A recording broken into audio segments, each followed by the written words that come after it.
Hi friends, ಇವತ್ತು simple ಆಗಿ ವಾಂಗಿಬಾತ್ ಮಾಡೋಣ. ಅದಕ್ಕೆ ಏನೇನು ಸಾಮಾನುಗಳು ಬೇಕು ಬನ್ನಿ ನೋಡ್ಕೊಳ್ಳೋಣ.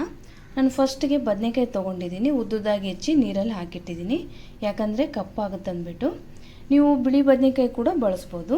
ಇದಕ್ಕೆ ಎಣ್ಣೆ ತೊಗೊಂಡಿದ್ದೀನಿ, ವಾಂಗಿಬಾತ್ ಪೌಡರ್, ಸ್ವಲ್ಪ ಜೀರಿಗೆ, ಸ್ವಲ್ಪ ಸಾಸಿವೆ, ಸ್ವಲ್ಪ ಉಪ್ಪು, ಹುಣಸೆ ರಸ, ಅರಿಶಿಣ ಪುಡಿ ಸ್ವಲ್ಪ, ಖಾರದ ಪುಡಿ ಸ್ವಲ್ಪ, ಕೊತ್ತಂಬರಿ, ಸ್ವಲ್ಪ ಹಸಿಮೆಣಸಿನ್ಕಾಯಿ, 1-2 ಈರುಳ್ಳಿ ಸಣ್ಣದಾಗಿ ಹೆಚ್ಕೊಂಡಿರೋದು, ಕರಿಬೇವಿನ ಸೊಪ್ಪು, ಕಡಲೆಬೇಳೆ ಸ್ವಲ್ಪ, ಶೇಂಗಾ ಸ್ವಲ್ಪ.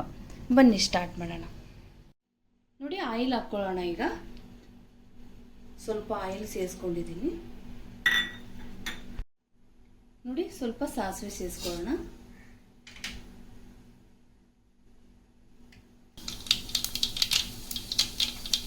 ಸ್ವಲ್ಪ ಕಡಲೆಬೇಳೆ,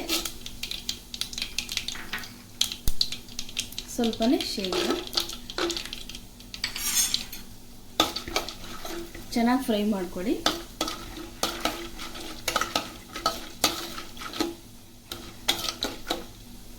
ಈಗ ಕರಿಬೇವಿನ ಸೊಪ್ಪು ಸೇರಿಸ್ಕೊಳ್ಳೋಣ.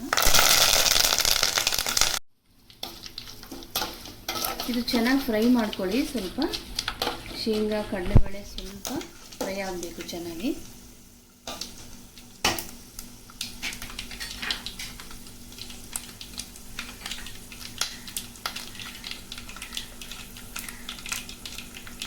ಸ್ವಲ್ಪ ಮೆಣಸಿನ್ಕಾಯಿ ಸೇರಿಸ್ಕೊಂಡಿದ್ದೀನಿ.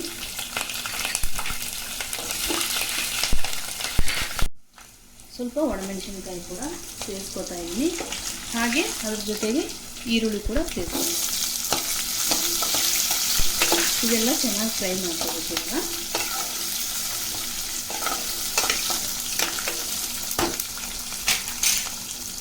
ಇವಾಗ ಈ ನೀರಲ್ಲಿ ಹಾಕಿರೋ ಬದನೆಕಾಯಿನ ತೆಗೆದ್ಬಿಟ್ಟು ಹಾಕೊಳ್ಳಿ.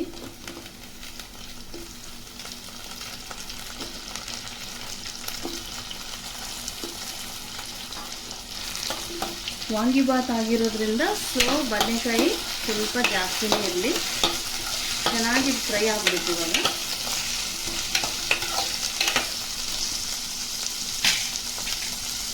ಸ್ವಲ್ಪ ಉಪ್ಪು ಸೇರಿಸ್ಕೊಳ್ಳೋಣ, ರುಚಿಗೆ ತಕ್ಕಷ್ಟು ಉಪ್ಪು. ಹಾಗೆಯೇ ಸ್ವಲ್ಪ ಅರಿಶಿಣ ಪುಡಿ, ಸ್ವಲ್ಪ ಖಾರದ ಪುಡಿ ಕೂಡ ಸೇರಿಸ್ಕೊಳ್ಳೋಣ. ಇದೆಲ್ಲವೂ ಚೆನ್ನಾಗಿ ಮಿಕ್ಸ್ ಮಾಡ್ಕೊಳ್ಳೋಣ. ಇವಾಗ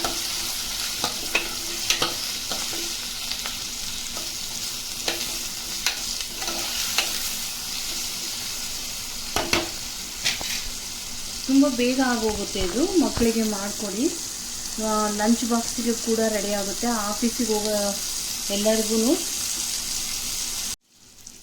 ನೋಡಿ ಬೇಗನೆ ಮಾಡಿಕೊಡ್ಬೋದು. ಇದು ವಾಂಗಿಬಾತು ಮಾರ್ನಿಂಗ್ ಬ್ರೇಕ್ಫಾಸ್ಟ್ಗೂ ಆಗುತ್ತೆ, ಮಧ್ಯಾಹ್ನ ಲಂಚ್ ಬಾಕ್ಸಿಗೂ ಕೂಡ ಆಗುತ್ತೆ. ಆಫೀಸಿಗೆ ಹೋಗೋರಿಗೆಲ್ಲ ಇದು ತುಂಬಾ ಒಳ್ಳೆ ರೆಸಿಪಿ. ಇದನ್ನು ಈಸಿಯಾಗಿ ಮಾಡ್ಕೋಬೋದು. ಕಡಿಮೆ ಇಂಗ್ರೀಡಿಯೆಂಟ್ಸ್, ತುಂಬ ಕಡಿಮೆ ಸಾಮಾನು ಮನೆಯಲ್ಲೇ ಇರೋವಂಥವನ್ನೇ ಬಳಸ್ಕೊಂಡು ಬೇಗನೆ ಮಾಡ್ಕೋಬೋದು. ನೋಡಿ, ಬದನೆಕಾಯಿ ಈಗ ಫ್ರೈ ಆಗ್ತಾ ಇದೆ ಅಲ್ವಾ, ಇದಕ್ಕೆ ನಾನು ಹುಣಸೆ ರಸ ಸೇರಿಸ್ಕೊತಾ ಇದ್ದೀನಿ. ಮೇನ್ ವಾಂಗಿಬಾತಿಗೆ ಇದು ಇಂಪಾರ್ಟೆಂಟು, ಹುಣಸೆ ರಸ ಹಾಕಲೇಬೇಕು.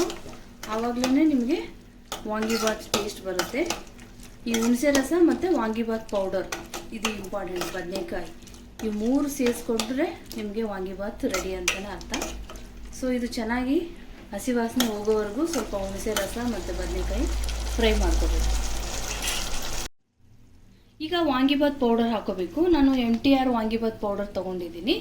ಮನೇಲಿ ಕೂಡ ತಯಾರಿ ಮಾಡ್ಕೋಬೋದು. ಅರ್ಜೆಂಟಿಗೆ ಅಂದರೆ ಈ MTR ವಾಂಗಿಬಾತ್ ಪೌಡರ್ ತೊಗೊಳ್ಳಿ, ತುಂಬ ಚೆನ್ನಾಗಿರುತ್ತೆ. ನಾನು 2 ಸ್ಪೂನ್ ಇದನ್ನು ಹಾಕ್ಕೊಳ್ತಾ ಇದ್ದೀನಿ. ಈಗ ಇದನ್ನು ಚೆನ್ನಾಗಿ ಮಿಕ್ಸ್ ಮಾಡ್ಕೋಬೇಕು.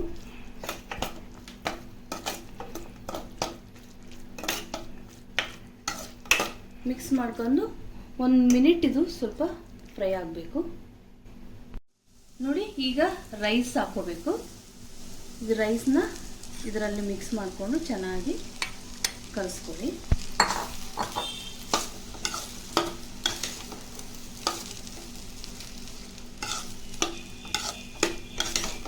ತುಂಬ ಬೇಗನೆ ಆಗೋಗುತ್ತೆ. ಇದು ಟೇಸ್ಟ್ ಕೂಡ ತುಂಬ ಚೆನ್ನಾಗಿರುತ್ತೆ.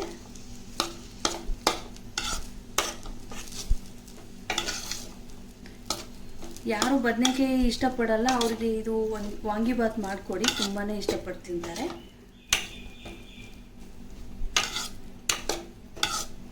ಈಗ ಇದು ರೆಡಿಯಾಗಿದೆ ನೋಡಿ, ಸಿಂಪಲ್ಲಾಗಿ ವಾಂಗಿಬಾತ್ ರೆಡಿಯಾಗಿದೆ. ತುಂಬ ಟೇಸ್ಟಿಯಾಗಿರುತ್ತೆ. Thank you for watching. Please subscribe my channel. Thank you.